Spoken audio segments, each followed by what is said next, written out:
बिस्मिल्लाहिर्रहमानिर्रहीम। अस्सलाम वालेकुम डियर स्टूडेंट्स। हमने chapter number 1 inorganic chemistry part FSc part 2 start किया हुआ है। और उसमें बेटा हमने मेन टॉपिक स्टार्ट किया था periodicity प्रॉपर्टीज़। उसमें फर्स्ट प्रॉपर्टी हमने एटॉमिक साइज़ या एटॉमिक रेडियस को डिस्कस किया। सेकंड प्रॉपर्टी आयनिक साइज़ या आयनिक रेडियस को डिस्कस किया। Third property ionization energy.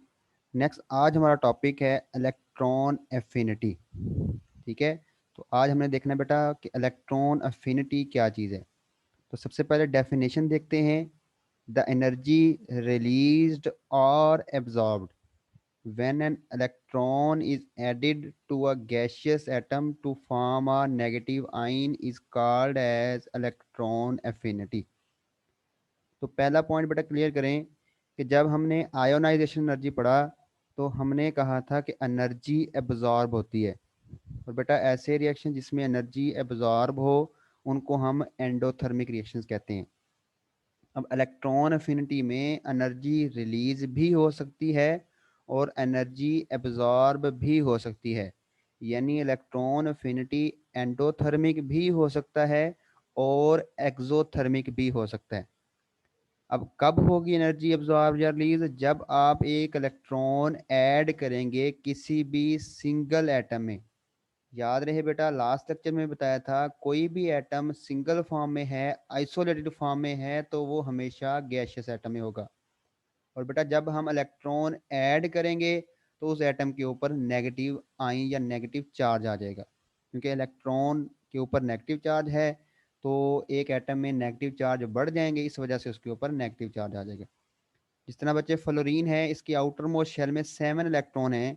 इसको स्टेबल होने के लिए या ऑक्टेट रूल कंप्लीट करने के लिए एक इलेक्ट्रॉन चाहिए। तो जब ये एक इलेक्ट्रॉन ऐड होता है तो एनर्जी रिलीज होती है -33.7 किलो जूल पर मोल। इसको हम कहते हैं जी इलेक्ट्रॉन एफिनिटी। इसका यूनिट क्या होता है? इलेक्ट्रॉन एफिनिटी का किलो जूल पर मोल होता है यूनिट इसका। फैक्टर्स कौन कौन से इफेक्ट करते हैं इलेक्ट्रॉन अफिनिटी पे? एटॉमिक साइज इफेक्ट करता है, शील्डिंग इफेक्ट इफेक्ट करता है, नेचर ऑफ ऑर्बिटल इफेक्ट करता है और न्यूक्लियर चार्ज इफेक्ट करता है। आगे जाके हम देखते हैं कि एटॉमिक साइज कैसे इफेक्ट करेगा, शील्डिंग इफेक्ट कैसे इफेक्ट करेगा, नेचर ऑफ ऑर्बिटल कैसे इफेक्ट होगा और न्यूक्लियर चार्ज कैसे इफेक्ट होगा। तो ये हमारी फर्स्ट स्लाइड है। डेफिनेशन, यूनिट और factors affecting on electron affinity. जी, तो ट्रेंड्स क्या है इलेक्ट्रॉन एफिनिटी के? इलेक्ट्रॉन एफिनिटी ग्रुप में इंक्रीज होती है और जब हम sorry electron affinity group wise decrease होती है और पीरियड वाइज इंक्रीज होती है। यानी जब हम टॉप टू बॉटम मूव करते हैं तो डिक्रीज होती है और जब हम लेफ्ट टू राइट मूव करते हैं तो इंक्रीज होती है। अब डाउन द ग्रुप क्यों डिक्रीज होती है? उसकी बच्चे रीज़न है। डाउन द ग्रुप जो है इलेक्ट्रॉन एफिनिटी की डिक्रीज होने की रीज़न क्या है? सबसे पहले इंक्रीज इन एटॉमिक साइज। यानी जब एटम का साइज इंक्रीज होगा तो नंबर ऑफ शेल बढ़ेंगे। नंबर ऑफ शेल बढ़ेंगे तो न्यूक्लियस का आउटर मोस्ट शेल में जो होल्ड है वो कम हो जाएगा। यानी इफेक्टिव न्यूक्लियर चार्ज कम हो जाएगा। जब इफेक्टिव न्यूक्लियर चार्ज कम होगा तो न्यूक्लियस का आउटर मोस्ट शेल में इलेक्ट्रॉन को अट्रैक्ट करने की एबिलिटी कम हो जाएगी। और जब एबिलिटी कम होगी तो सिंपली इलेक्ट्रॉन एफिनिटी भी क्या हो जाएगी? कम हो जाएगी। तो down the group electron affinity decrease क्यों होती है? ये ट्रेंड स्टूडेंट्स बिल्कुल जो आपने आयोनाइजेशन एनर्जी वाले ट्रेंड देखे हैं ये ट्रेंड भी वही है, सिर्फ डेफिनेशन में चेंज आएगा इलेक्ट्रॉन एफिनिटी की और आयोनाइजेशन एनर्जी की। तो electron affinity group wise atomic size increase होता है, शील्डिंग इफेक्ट इंक्रीज होता है और न्यूक्लियर चार्ज जो है वो डिक्रीज होता है, जिसकी वजह से इलेक्ट्रॉन एफिनिटी क्या हो जाती है? डिक्रीज हो जाती है। स्टूडेंट्स इलेक्ट्रॉन एफिनिटी यहाँ ऊपर आपको रेड कलर में नजर आ रहा होगा, ये मिस्टेकनली लिखा गया है। इलेक्ट्रॉन एफिनिटी ग्रुप में डिक्रीज होती है और पीरियड में इंक्रीज होती है। नेक्स्ट आ जाए जी पीरियड में। पीरियड में इलेक्ट्रॉन एफिनिटी इंक्रीज क्यों हो रही है? क्योंकि एटॉमिक साइज कम हो रहा है। जब एटम का साइज कम होगा तो न्यूक्लियस का आउटर मोस्ट शेल में होल्ड बढ़ जाएगा। यानी न्यूक्लियर चार्ज जो है वो बढ़ जाएगा। जब न्यूक्लियर चार्ज बढ़ेगा तो न्यूक्लियस की इलेक्ट्रॉन की तरफ अट्रैक्शन बढ़ेगी। जब इलेक्ट्रॉन की अट्रैक्शन बढ़ेगी तो इलेक्ट्रॉन अफिनिटी जो है वो भी क्या हो जाएगी, इंक्रीज हो जाएगी। तो एटॉमिक साइज कम हुआ, शील्डिंग इफेक्ट सेम रहता है। याद रहे शील्डिंग इफेक्ट डिपेंड कर रहा होता है नंबर ऑफ शेल पे। चूंकि period wise number of shell same रहते हैं, इसी वजह से पीरियड वाइज शील्डिंग इफेक्ट भी सेम रहता है। लेकिन न्यूक्लियर चार्ज क्या होगा, इंक्रीज होगा, जिसकी वजह से जो इलेक्ट्रॉन एफिनिटी है वो भी क्या हो जाएगी, इंक्रीज हो जाएगी। तो ये हमने स्टूडेंट्स ट्रेंड्स देखे हैं कि down the group electron affinity decrease और across the period electron affinity increase. Reason क्या है, वो उसमें एटॉमिक साइज, शील्डिंग इफेक्ट और न्यूक्लियर चार्ज। तो ये हमारे फैक्टर्स भी यही थे, एटॉमिक साइज, शील्डिंग इफेक्ट और न्यूक्लियर चार्ज। यही हमारे फैक्टर्स थे जो कि इफेक्ट करते हैं इलेक्ट्रॉन अफिनिटी को। इसमें एक फैक्टर रह गया नेचर ऑफ ऑर्बिटल, वो आगे जाके हम एबनॉर्मल बिहेवियर के अंदर डिस्कस करेंगे। तो हमारे 2 पॉइंट हो गए स्टूडेंट, सबसे पहले डेफिनेशन, उसके बाद एग्जाम्पल, उसके बाद फैक्टर्स, और उन्हीं फैक्टर्स को डिस्कस करते हुए हमने इनके ट्रेंड्स को देख लिया। नेक्स्ट है जी, बड़ा ही इंपॉर्टेंट शॉर्ट क्वेश्चन है कि second value of electron affinity जो है वो हमेशा पॉजिटिव होती है। अब इसका क्या मतलब है कि देखें, इलेक्ट्रॉन जब ऐड होगा किसी भी एटम में तो एनर्जी रिलीज होगी। जब एनर्जी रिलीज होगी तो एनर्जी रिलीज को हम क्या कहते हैं, एक्सोथर्मिक प्रोसेस। और एक्सोथर्मिक प्रोसेस हमेशा क्या होते हैं, नेगेटिव चार्ज से रिप्रेजेंट होते हैं। लेकिन ये बात हो रही है कि अगर एक इलेक्ट्रॉन ऐड किया तो नेगेटिव चार्ज आया, लेकिन जब हम दूसरा इलेक्ट्रॉन ऐड करेंगे तो एनर्जी रिलीज नहीं होगी बल्कि एनर्जी एब्जॉर्ब होगी। वो कैसे एब्जॉर्ब होगी, ये एग्जांपल देखें। ऑक्सीजन के आउटर मोस्ट शेल में 6 इलेक्ट्रॉन है। ऑक्सीजन के आउटर मोस्ट शेल में 6 इलेक्ट्रॉन है। उसको स्टेबल होने के लिए 2 इलेक्ट्रॉन की जरूरत है। तो सबसे पहले ऑक्सीजन एक इलेक्ट्रॉन गेन करेगा। जब इलेक्ट्रॉन गेन किया तो चार्ज कौन सा आ जाएगा, नेगेटिव। और उस वक्त उसकी इलेक्ट्रॉन अफिनिटी जो फर्स्ट इलेक्ट्रॉन गेन करने की है वो है -141 किलो जूल पर मोल। अब ये जो माइनस साइन है ये इंडिकेट कर रहा है कि एनर्जी रिलीज हो रही है, यानी प्रोसेस एक्सोथर्मिक है। अब ये एक इलेक्ट्रॉन ऐड हो गया, जब हम दूसरा इलेक्ट्रॉन ऐड करेंगे तो -1 है, एक इलेक्ट्रॉन और ऐड कर रहे हैं तो -2 चार्ज आ जाएगा। लेकिन यहाँ एनर्जी देखें 780 प्लस में है। अब प्लस का मतलब क्या है कि एनर्जी एब्जॉर्ब हुई है। अब अगर एनर्जी एब्जॉर्ब हुई है तो ये रिएक्शन कौन सा हो गया, एंडोथर्मिक। तो फर्स्ट आयोनाइजेशन एनर्जी नेगेटिव में है तो दूसरी पॉजिटिव में क्यों होती है, यानी दूसरी एंडोथर्मिक क्यों होती है। देखें स्टूडेंट्स, जब ये एक इलेक्ट्रॉन इसमें ऐड करेंगे तो ऑक्सीजन के ऊपर नेगेटिव चार्ज आ गया। इसको हम कहते हैं यूनी नेगेटिव, एक नेगेटिव चार्ज। यूनी मीन एक नेगेटिव चार्ज आ गया। अब जब हम इस यूनी नेगेटिव एटम के अंदर एक और इलेक्ट्रॉन ऐड करेंगे, ये यूनी नेगेटिव एटम है, जब इसमें हम एक और इलेक्ट्रॉन ऐड करेंगे तो देखें इसमें इलेक्ट्रॉन पहले से मौजूद है, हम एक इलेक्ट्रॉन और ऐड करना चाह रहे हैं।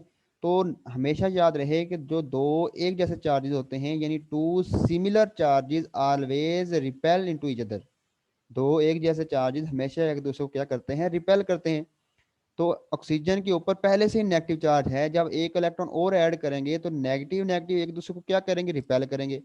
यानी ये नेगेटिव कभी भी नहीं चाहेगा कि ये इलेक्ट्रॉन इसके पास है, ये दोनों एक दूसरे को रिपेल करेंगे। अब ये जो रिपल्जन फोर्सेस हैं, इनको काबू में लाने के लिए या इनको ओवरकम करने के लिए एनर्जी एब्जॉर्ब करनी पड़ेगी या एनर्जी इनको देनी पड़ेगी। इस वजह से जब भी सेकेंड इलेक्ट्रॉन ऐड किया जाता है तो एनर्जी हमेशा एब्जॉर्ब करते हैं। क्यों एब्जॉर्ब करते हैं, to overcome the repulsive forces. Repulsive forces को ओवरकम करने के लिए, काबू करने के लिए। कौन सी रिपल्सिव फोर्सेस, जो यूनी नेगेटिव आइन और इलेक्ट्रॉन के दरमियान है। हमेशा एक जैसे चार्जेस, यानी नेगेटिव नेगेटिव एक दूसरे को रिपेल करेंगे, पॉजिटिव पॉजिटिव एक दूसरे को रिपेल करेंगे। तो जब इनकी रिपल्जन होगी तो उसकी वजह से जो है रिपल्सिव फोर्सेस बनेंगी। उन रिपल्सिव फोर्सेस को ओवरकम करने के लिए एनर्जी जो है वो एब्जॉर्ब होगी। इसलिए हम कहते हैं कि जो सेकंड इलेक्ट्रॉन अफिनिटी होती है कुछ एलिमेंट्स की, वो हमेशा पॉजिटिव होती है। तो ये इसकी रीजन है। एडिशन ऑफ सेकंड इलेक्ट्रॉन जब हम करते हैं तो किस चीज़ की फॉर्मेशन होती है, यूनी नेगेटिव आयन। ये देखें, जब आप एक इलेक्ट्रॉन ऐड करते हैं यूनी नेगेटिव आयन में तो उसमें क्या होता है, incoming electron is repelled by already present negative ion. तो जो इलेक्ट्रॉन हम ऐड कर रहे हैं वो एक दूसरे को क्या करेंगे, रिपेल करेंगे। अब इनके रिपेल होने से रिपल्सिव फोर्सेस होंगी। इन रिपल्सिव फोर्सेस को ओवरकम करने के लिए एनर्जी क्या होगी, एब्जॉर्ब होगी। Energy absorbed to overcome these repulsive forces. और ये आगे साथ एग्जांपल आ जाएगी। तो ये हमारा फिफ्थ पॉइंट था कि सेकंड वैल्यू जो है वो इलेक्ट्रॉन एफिनिटी की वो पॉजिटिव क्यों होती है, to overcome the repulsive forces. Next abnormal behaviour देख लेते हैं। देखें जी, ये हम अक्रॉस द पीरियड चल रहे हैं, ये हाइड्रोजन है, उसके नीचे हीलियम है। अब इसे गौर से देखें तो इलेक्ट्रॉन एफिनिटी को, तो इलेक्ट्रॉन एफिनिटी का अगर हम ट्रेंड देखें तो period wise electron affinity increase होती है। यानी अगर हाइड्रोजन की यहाँ है तो हीलियम की यहाँ होनी चाहिए थी, लेकिन अगर आप इसको देखो तो हाइड्रोजन अगर यहाँ है तो हीलियम नीचे आ गई है। तो हीलियम की इलेक्ट्रॉन एफिनिटी, ये एबनॉर्मल बिहेवियर आ गया। एबनॉर्मल बिहेवियर क्यों आया, क्योंकि हीलियम जो है ये नोबल गैसेस से है, स्टेबल है। इसके जो आउटर मोस्ट शेल में इलेक्ट्रॉन है वो कम्प्लीटली फिल्ड है। और ये आपको आयोनाइजेशन एनर्जी में ट्रेंड बताया था कि सबसे ज़्यादा एलिमेंट कौन होगा जिसमें कम्प्लीटली फिल्ड इलेक्ट्रॉन होंगे, उससे कम कौन होगा जिसमें हाफ फिल्ड होंगे, और सबसे कम कौन होगा जिसमें पार्शली फिल्ड इलेक्ट्रॉन होंगे। इन बच्चों को ये पॉइंट समझ नहीं आ रहा, वो लास्ट वीडियो देखें आयोनाइजेशन एनर्जी वाली, उसमें डिटेल से ये पॉइंट बताया था। तो हाइड्रोजन का आयोनाइजेशन एनर्जी अगर कम है तो हीलियम की आयोनाइजेशन एनर्जी ज़्यादा होनी चाहिए थी, लेकिन हीलियम की आयोनाइजेशन एनर्जी देख लें कम हो गई, सॉरी इलेक्ट्रॉन एफिनिटी कम हो गई। तो इसकी रीज़न क्या है कि हीलियम जो है वो स्टेबल है, नोबल गैसेज है। तो इस वजह से यहाँ से इलेक्ट्रॉन ऐड करना इसमें वो बहुत ही मुश्किल है। इवन स्टूडेंट्स ये ज़रा गौर से देखें ग्राफ को, ये ज़ीरो है, इससे ऊपर सारी वैल्यूज़ नेगेटिव में है, ठीक है, और इससे नीचे वैल्यूज पॉजिटिव में। यानी हीलियम में इलेक्ट्रॉन ऐड करने के लिए आपको बाकायदा एनर्जी देनी पड़ती है, एनर्जी एब्जॉर्ब करवानी पड़ती है हीलियम में इलेक्ट्रॉन अगर आप ऐड करना है कि इतना ये स्टेबल होता है। उसके बाद सेकंड ग्रुप में आ जाएं, सेकंड पीरियड में ये लिथियम है। लिथियम के बाद लिथियम के सामने होता है ब्रिलियम। अब पीरियड वाइज हमने पढ़ा कि पीरियड वाइज इलेक्ट्रॉन एफिनिटी बढ़ती है, लेकिन लिथियम की कम है, इससे ज़्यादा ब्रिलियम की होनी चाहिए थी, लेकिन ब्रिलियम की यहाँ कम होगी। अब इसकी रीज़न क्या है, बेरिलियम की जब हम इलेक्ट्रॉनिक कन्फिग्रेशन देखते हैं तो बेरिलियम में 4 इलेक्ट्रॉन है, 1s2 2s2। S orbital completely filled है। तो जो कंप्लीटली फिल्ड होते हैं वो क्या होते हैं, कंप्लीटली फिल्ड मोर स्टेबल होते हैं। तो बच्चे जब आप स्टेबल में इलेक्ट्रॉन ऐड करोगे तो स्टेबल में इलेक्ट्रॉन ऐड करने के लिए एनर्जी रिलीज नहीं होगी बल्कि एनर्जी आपको देनी पड़ेगी, ठीक है। उसके बाद आ जाए ब्रिलियम के बाद बोरॉन, एनर्जी बढ़ रही है, इलेक्ट्रॉन अफिनिटी इंक्रीज हो रही है। बोरॉन के बाद कार्बन, इलेक्ट्रॉन अफिनिटी बढ़ रही है। जो हमने ट्रेंड पढ़ा बिल्कुल ठीक जा रहा है, क्योंकि बोरॉन उसमें 2p1 होता है और 1p में टोटल 6 होते हैं। तो या तो 6 वाला स्टेबल होगा या 3 वाला स्टेबल होगा। तो p1 है तो ये पार्शली फील्ड है, ये अनस्टेबल है, इसमें इलेक्ट्रॉन इजीली ऐड हो जाएगा। कार्बन है, ये 2p2 होता है। अब पी में या तो 6 होंगे तो स्टेबल होगा या 3 होंगे तो स्टेबल होगा, तो 2 हैं तो ये स्टेबल नहीं है, यानी इसमें इलेक्ट्रॉन इजीली ऐड हो जाएगा। अब नेक्स्ट आ गया नाइट्रोजन। नाइट्रोजन p3 होता है, नाइट्रोजन p3। अब पी में टोटल 6 इलेक्ट्रॉन होते हैं, तो कंप्लीटली फील्ड वाले स्टेबल, हाफ फील्ड वाले स्टेबल। तो हाफ फील्ड है नाइट्रोजन p3, यानी हाफ फील्ड हो गया, तो इस वजह से ये स्टेबल है। सिंपली बात क्या देखी हमने, ये देखें, अगर आप देखें गौर से देखें तो ये हीलियम ग्रुप 8 से है, ब्रिलियम ग्रुप 2 से है, और नाइट्रोजन ग्रुप 5 से है। तो ग्रुप 2, 5 और 8 के जो मेंबर हैं ये एबनॉर्मल इलेक्ट्रॉन अफिनिटी का ट्रेंड शो करते हैं। ये बुक पे चीज़ मेंशन नहीं है लेकिन आपको पता होनी चाहिए, ठीक है। ये आपका जो टॉपिक है वो पीछे एंड हो गया है, लेकिन ये चीज़ें आपको मालूम होनी चाहिए कि एबनॉर्मल इलेक्ट्रॉन अफिनिटी ट्रेंड कौन कौन से ग्रुप शो करते हैं। ग्रुप 2 ब्रिलियम क्यों एबनॉर्मल शो कर रहा है, क्योंकि इसमें ऑर्बिटल जो कम्प्लीटली फील्ड है, 2s2, s subshell completely filled है, कम्प्लीटली फील्ड वाले स्टेबल हैं। और स्टेबल चीज़ में जब आप इलेक्ट्रॉन ऐड करते हैं तो उसमें इलेक्ट्रॉन ऐड करना बहुत मुश्किल होता है। उसके बाद ग्रुप 5 नाइट्रोजन हाफ फील्ड है, ठीक है, स्टेबल है, तो स्टेबल में इलेक्ट्रॉन ऐड करना मुश्किल है। उसके बाद ग्रुप 8 है हीलियम, नोबल गैसेज, ये तो बहुत ही स्टेबल हैं। इनमें इलेक्ट्रॉन ऐड करने के लिए इतनी स्टेबल हैं कि इनमें इलेक्ट्रॉन को ऐड करने के लिए एनर्जी रिलीज नहीं होती, हालांकि इलेक्ट्रॉन एफिनिटी एनर्जी रिलीज बल्कि एब्जॉर्ब। इसलिए हमने कहा था इलेक्ट्रॉन एफिनिटी एनर्जी रिलीज्ड और एब्जॉर्ब। एब्जॉर्ब किन में हुई, जो एलिमेंट्स स्टेबल होंगे उनमें इलेक्ट्रॉन को ऐड करने के लिए एनर्जी एब्जॉर्ब होगी। तो ये हमने बनॉर्मल ट्रेंड देख लिया। लास्ट ये बड़ा इंपॉर्टेंट एमसीक्यूज है, अक्सर आ जाता है कि हाईएस्ट इलेक्ट्रॉन अफिनिटी किस एलिमेंट की प्रायोरिटी टेबल में। तो प्रायोरिटी टेबल में इलेक्ट्रॉन अफिनिटी ये फ्लोरीन से भी ऊपर होती है, क्लोरीन की कितनी -349 किलो जूल पर मोल होती है। तो प्रायोरिटी टेबल में सबसे ज़्यादा जो इलेक्ट्रॉन अफिनिटी है वो क्लोरीन की होती है। तो स्टूडेंट ये समरी है आयोनाइजेशन एनर्जी की और इलेक्ट्रॉन अफिनिटी की। इसमें सबसे पहले डेफिनेशन है आयोनाइजेशन एनर्जी की कि वो अमाउंट जो कि इलेक्ट्रॉन को रिमूव करवाने के लिए चाहिए होती है, और इलेक्ट्रॉन अफिनिटी जो है वो अमाउंट है जो कि इलेक्ट्रॉन रिलीज कर एनर्जी रिलीज होती है या एब्जॉर्ब होती है जब एक इलेक्ट्रॉन ऐड होता है। इसमें एग्जांपल हमने सोडियम की पढ़ी थी, इसमें एग्जांपल हमने फ्लोरीन की। आयोनाइजेशन एनर्जी में फैक्टर्स भी वही हैं जो कि इलेक्ट्रॉन अफिनिटी में है। ये अलहदा से क्वेश्चन बनता है, write a name of factors affecting on ionization energy. तो ये फैक्टर्स हैं, atomic size, shielding effect, nature of orbital. Nature of orbital में क्या बताया आपको, नेचर ऑफ ऑर्बिटल का मतलब ये है कि जो कंप्लीटली फिल्ड होंगे वो ज़्यादा स्टेबल होंगे, और जो ज़्यादा स्टेबल होंगे उनकी आयोनाइजेशन एनर्जी भी क्या होगी, ज़्यादा होगी। ठीक है, तो जो हाफ फील्ड होंगे वो भी स्टेबल हैं, लेकिन जो पार्शियल फील्ड हैं वो अनस्टेबल होते हैं। तो ये इसके अंदर नेचर ऑफ ऑर्बिटल का कंसेप्ट था, और न्यूक्लियर चार्ज का कंसेप्ट आपको समझ लगी। ये फैक्टर्स वाला लहदा क्वेश्चन भी आता है। उसके बाद यूनिट इनका दोनों का किलो जॉल पर मोल है, और ट्रेंड्स भी दोनों के सेम है।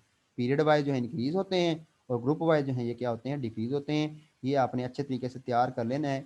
ये वैसे वही चीज़ें जो आपने लास्ट लेग में पढ़ी हुई हैं, लेकिन इनमें ये फैक्टर्स जो हैं वो आपने अच्छे तरीके से देख लेने हैं। ये भी इंपॉर्टेंट शॉर्ट क्वेश्चन है, फैक्टर्स के नेम। उसके बाद कुछ एमसीक्यूज हैं। शील्डिंग इफेक्ट जो है अक्रॉस द पीरियड इंक्रीज होता है, डिक्रीज होता है, कांस्टेंट या प्रिडिक्ट ही नहीं होता। तो बेटा शील्डिंग इफेक्ट डिपेंड कर रहा होता है नंबर ऑफ शेल पे। देखें नंबर ऑफ शेल पीरियड में सेम रहते हैं, तो जब नंबर ऑफ शेल सेम रहेंगे तो शील्डिंग इफेक्ट भी क्या रहेगा, कांस्टेंट रहेगा। तो शील्डिंग इफेक्ट किस पे डिपेंड करता है, नंबर ऑफ शेल पे। शेल सेम रहेंगे तो शील्डिंग इफेक्ट भी क्या रहेगा, कांस्टेंट रहेगा। उसके बाद addition of second electron to uni negative ion is always. तो यूनी नेगेटिव आयन में जब भी सेकंड इलेक्ट्रॉन ऐड करेंगे तो रिएक्शन आपको कौन सा होगा, एंडोथर्मिक। ये हमने क्वेश्चन भी पढ़ा है कि ऑक्सीजन में जब दूसरा इलेक्ट्रॉन ऐड करते हैं तो हमेशा पॉजिटिव होती है, यानी एंडोथर्मिक एनर्जी हमेशा क्या होती है, एब्जॉर्ब होती है। स्टूडेंट्स ये था हमारा आज का लेक्चर इलेक्ट्रॉन एफिनिटी। उम्मीद है आप सबको क्लियर हो गया होगा। अल्लाह पाक आप सबको खुश रखे, अल्लाह पाक आप सबको कामयाब करे। Wish you best of luck students. अल्लाह हाफिज़।